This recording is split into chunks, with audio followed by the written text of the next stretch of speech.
Okay, picture this. You're sitting on a massive Boeing 747, right? But outside your window, it is just a complete blinding whiteout. Fog has rolled in so incredibly thick you can't even see the massive engines on your own wings. Then, suddenly, out of nowhere, in this dense mist, headlights appear, and they are rushing directly towards you at takeoff speed. Now, this isn't a scene from some Hollywood action movie. This was the absolute terrifying reality on March 27, 1977. But to really grasp how this specific nightmare turned into the deadliest day in all of aviation history, we've got to rewind the clock.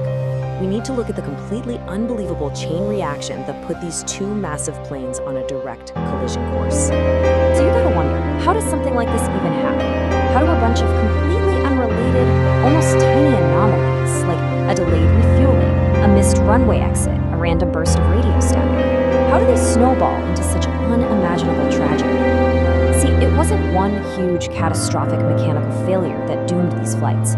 No, it was a perfectly, tragically aligned sequence of human errors, terrible weather, and just sheer bad luck. In this explainer, we are going to untangle this chronological thriller step by step. Because honestly, understanding exactly what went wrong here is absolutely crucial to understanding why you and I can board a plane and fly so safely today. Let's meet the two players in this story. First up, we've got Pan Am Flight 1736. This is a fully booked Boeing 747, carrying 393 souls, mostly older folks who were just heading out for a relaxing cruise. And then, opposite them, was KLM Flight 4085, another massive Boeing 747 carrying 246 people. Both of these giant planes were headed for the same sunny, tropical paradise of Las Palmas in the Canary Islands. That is over 600 human lives at stake here, over 600 people suspended in the air, completely unaware that a geopolitical event happening miles and miles away was about to completely alter their destinies. Because here's the crazy part. The inciting incident didn't even happen at the airport where they crashed. It started miles away. At exactly 1 p.m., a separatist group seeking independence for the Canary Islands called in a bomb threat to the Las Palmas Airport. Just 15 minutes later, a bomb actually detonated right in the terminal, collapsing a whole section of the roof. So, naturally, authorities immediately shut down the entire airport. Everything inbound had to be diverted. KLM ended up landing at the nearby Tennerife Airport at 1:38 p.m., and Pan Am was forced to follow them shortly after. Neither of these planes was ever supposed to be there in the first place. And the geography of where they ended up played a massive, massive role in what happened next. Tenerife Airport was this tiny regional hub, right? It's nestled way up at an altitude of 2,000 feet, squeezed between these high mountains. It was absolutely never designed to handle a sudden influx of massive jumbo jets. Plus, it has this wild microclimate. When humid air from the Atlantic hits those high mountains, it's forced upward, where it rapidly cools and creates these dense, incredibly unpredictable clouds. Literally, 1 minute you have 2 kilometers of perfect, clear visibility. The very next minute, you are totally engulfed in blinding, soup-like fog. Now, you mix that tiny layout with all those diverted planes, and it creates a literal trap. The airport only had a single parallel taxiway, and it became completely clogged with all these parked aircraft. There was literally nowhere for these giant 747s to move. So, to get into takeoff position, the planes had absolutely no choice but to taxi directly down the active runway itself, and then pull a super tight 180-degree turn at the very end. In aviation, this is a highly unusual and totally dangerous maneuver known as a back taxi. And man, did it set a precarious stage for what was coming. And then we hit this heartbreaking what-if moment. While they were all sitting there stuck on the tarmac, the KLM captain decided to completely refill his aircraft's fuel tanks just to save some turnaround time later. But this decision took a significant amount of time. And crucially, because of the cramped layout of the tarmac, that massive parked KLM plane physically blocked the Pan Am jet from slipping past and taking off, even when the Las Palmas airport finally reopened. By the time KLM finally finished fueling at 4:45 p.m., so much precious time had slipped away. And during that exact delay, that notorious Tenerife mountain fog began rolling in, thick and fast. So this is where the infamous Swiss cheese model of disasters really starts to line up perfectly, where multiple safeguards all fail at the exact same time. First, visibility plummeted to just 300 meters. The control tower ordered KLM to back taxi down the runway with Pan Am following right behind them. Pan Am was told to turn off at the C3 exit to clear the runway so KLM could take off. But they're in thick fog, the exit is missing proper painted signs, and the turn itself is an incredibly awkward angle for a massive jumbo jet. So Pan Am completely misses C3. Meanwhile, the control tower couldn't even see either plane out the window, and the small regional airport didn't have any ground radar. So everyone is essentially operating totally blind. And then the communication breaks down, and this was fatal. Down at the end of the runway, the KLM captain pushes the throttles forward. His first officer hastily radios the tower saying, "We are at takeoff."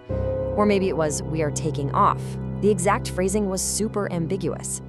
The tower, completely not realizing that KLM was actually physically moving, responds with standard flight routing instructions and then adds, "Stand by for takeoff, I will call you." KLM thought they had just been cleared. The tower thought KLM was sitting there waiting. It was a deadly, deadly misunderstanding, entirely fueled by non-standardized language. Now, you're probably yelling at the screen, why didn't KLM just hear the tower telling them to wait? Well, this is where a crazy phenomenon called a heterodyne comes in. Right at the exact split second the tower said, "Stand by for takeoff," the Pan Am crew, who heard the KLM transmission and realized, hey, we are still on the runway, radio the tower to say we are still down the runway. Because both the tower and Pan Am pressed their mic buttons at the exact same split second on the exact same frequency, the signals literally canceled each other out. So inside the KLM cockpit, instead of hearing two desperate, life-saving warnings, they just heard a brief screech of static. But here's the thing that really gets you. Even after that burst of static, the KLM flight engineer actually caught a tiny fragment of radio chatter from Pan Am. He turned to the captain and asked, "Is he not clear that Pan American?" The captain, who was perhaps suffering from serious confirmation bias and was super eager to beat the worsening weather, simply replied, "Oh yes," and just continued accelerating this massive, fully fueled jet down the fog-covered runway. It was literally the final layer of the Swiss cheese. 5 seconds later, the Pan Am plane emerged from the fog directly in their path. Pan Am's pilots desperately tried to turn their plane off the runway, pushing the engines to the absolute max. KLM's pilots violently pulled back on the yoke, literally dragging their tail on the asphalt to try and lift over the Pan Am jet. But it was just too late. KLM's landing gear and right engine sliced right through the top of the Pan Am aircraft. The fully fueled KLM jet crashed 150 meters down the runway and burst into an uncontrollable inferno. 583 people lost their lives that day. In just an incredible, miraculous twist of fate, 61 people on the Pan Am jet, mostly sitting in the economy section, managed to escape through a hole in the roof and drop to safety right before the fire consumed the aircraft. Look, a tragedy of this unimaginable magnitude shakes the entire world. It acted as this massive wake-up call for the whole industry.